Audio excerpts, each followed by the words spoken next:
আমাদের সনাতন ধর্মে যে মেয়েরা ধর্ম পরিবর্তন করে থাকেন, মানে যাকে বলে ধর্মান্তর।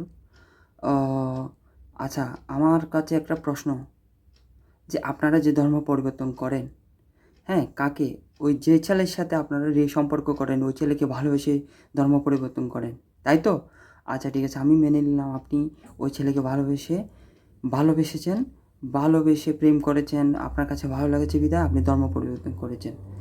কিন্তু ধর্ম পরিবর্তনের পর, হ্যাঁ, যে আপনার সাথে অত্যাচার করা হয়, হ্যাঁ, বিভিন্ন ধরনের অত্যাচার হয়, সেটা তো আপনারা কেউ কেউ ফুট আপ হয়ে যায়, আর কেউ কেউ ফুট আপ করেন না, হ্যাঁ।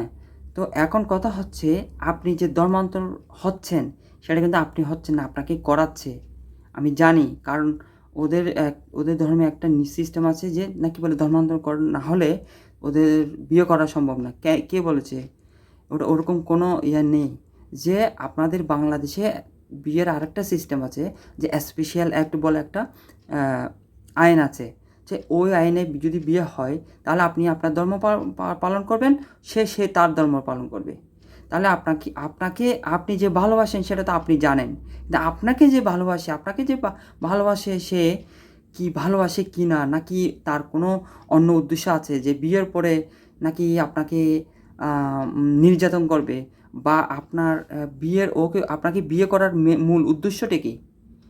যে আপনার থেকে অধিক সন্তান জন্মদান করার জন্য বিয়ে করছে, নাকি আপনাকে ইউজ করে তাড়িয়ে দেওয়ার উদ্দেশ্য করছে, শুধুমাত্র ব্যবহারের জন্য করছে?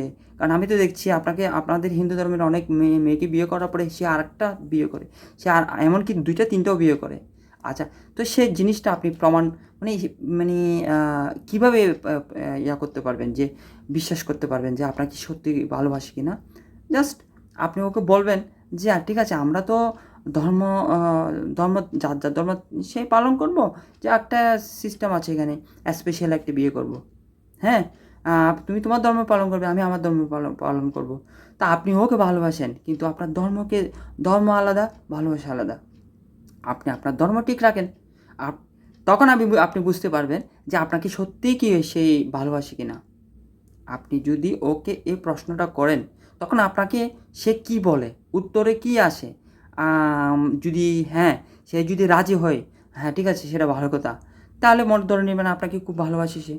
আপনার ধর্ম মানে ধর্ম পরিবর্তন করার কোনো উদ্দেশ্য নেই, আপনাকে সত্যিকারে ভালোবাসে, তাহলে আপনি বুঝতে পারবেন। কিন্তু আপনাকে যদি সে চাপ দেয় যে ধর্ম পরিবর্তন করতেই হবে, তাহলে ধরে নেবেন না ওর উদ্দেশ্য খারাপ আছে, তখন আপনি একটা সতর্ক হয়ে যেতে পারবেন। আমার কথা হচ্ছে, ধর্মান্তরিত হতে হবে কেন? আমাদের হিন্দু ধর্ম সম্পর্কে আপনারা তো জানেন না, ভালোভাবে জ্ঞান নেই, ভালোভাবে জানেন না বিধায় আপনারা এই সমস্ত কাজ করে যাচ্ছেন। কিন্তু আমার কথা হচ্ছে, আপনি জিনিসটা একটু ট্রাই করেন, বাস জাস্ট এটা মাথায় খাটালে হয়, যে স্পেশাল একটা বলে একটা নিয়ম আছে, ওই নিয়মে আপনি বিয়ে করেন, দেখবেন আপনার কী আসে ওর উত্তর। ব্যাস, সেটা সিম্পল ব্যাপার। তো আমি আমি বলবো, আমাদের হিন্দু ধর্মের যে সনাতন ধর্মের যে মেয়েরা যারা ধর্মান্তরিত হচ্ছে, তাদের উদ্দেশ্যে এই ভিডিওটি। এমনকি অশিক্ষিত কোনো মেয়েরা হচ্ছে না, যে স্কুলে কলেজে ভার্সিটিতে পড়ছে ওই রকম মেয়েরা হচ্ছে ধর্মান্তরিত। কেন? ওরা তো শিক্ষিত। তো আপনাদের একটা মাথায় জ্ঞান থাকা দরকার। সামান্য ছোট একটা জিনিস, যে জিনিসটা আপনি ওকে বলে দেখবেন, এবং বলবেন আরও কিছু কিছু জিনিস ট্রাই করবেন। আমি তো দেখছি, কিছুদিন আগে একটা নিউজ দেখলাম, 4টা মেয়ে হয়েছে, একটার পর একটা মেয়ে হচ্ছে, তাকে তাড়িয়ে দিয়েছে। কেন? ছেলে সন্তান হচ্ছে না। তার মানে কি বুঝলেন? তারা আপনাদেরকে বিয়ে করছে অধিক সন্তানের জন্য, ছেলে সন্তানের জন্য, যাতে মানে কি জনসংখ্যা বাড়ে। তাহলে জিনিসটা একটু জাস্ট বুঝলে, ট্রাই করলে তো হয়। তো আপনাদের জন্য এই ভিডিওটি। তো আশা করি আপনার কথাটা একটু আপনারা যারা আমাদের সনাতন ধর্মে, তারাও পৌঁছে দিবেন, এবং যারা হচ্ছেন বা যে সনাতন ধর্মের মেয়েরা, তারা একটু ভেবে দেখবেন। ধন্যবাদ।